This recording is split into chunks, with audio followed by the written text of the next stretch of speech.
warahmatullahi wabarakatuh. Perkenalkan, saya Lina Herlina MPD, guru SMPN 3 Cileunyi.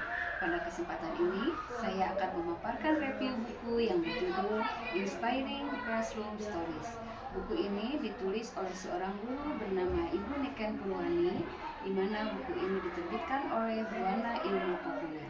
Buku ini terbit pada tahun 2017 dan terdiri dari 304 halaman. Reviewer sendiri adalah saya sendiri, Lina Herlina MPD.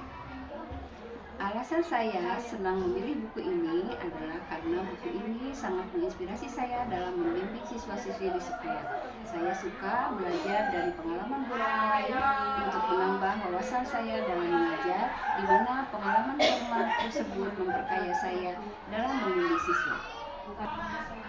Buku ini berisi tentang rangkaian kisah nyata pengalaman seorang guru dalam melakukan kegiatan belajar mengajar di kelas. Rangkaian bahasa yang menarik dengan kisah yang ringan menjadikan buku ini sangat inspiratif bagi para guru. Buku ini menceritakan tentang suka duka seorang guru dalam membimbing siswa-siswanya di kelas, bagaimana seorang guru harus mengupayakan berbagai metode belajar agar kelas menjadi menyenangkan. Buku ini terdiri dari 40 judul cerita yang dirangkai dalam 11 bab.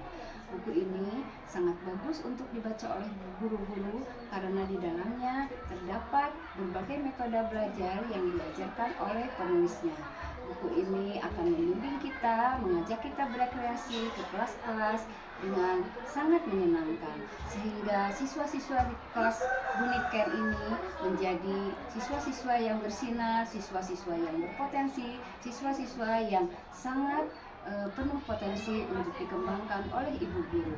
Oleh karenanya, mari kita membaca buku ini agar kita sebagai guru terinspirasi untuk mengembangkan metode mengajar yang baik untuk siswa-siswinya. Hikmah dari membaca buku ini, saya sebagai guru menjadi lebih bersemangat untuk mengajar di kelas. Sehingga dengan demikian, marilah para guru untuk menggunakan buku ini menjadi sumber ide bagi guru-guru dalam melaksanakan pembelajaran di kelas. Demikian review buku ini saya sampaikan pada kesempatan ini. Sampai jumpa lagi di review berikutnya. Assalamualaikum warahmatullahi wabarakatuh.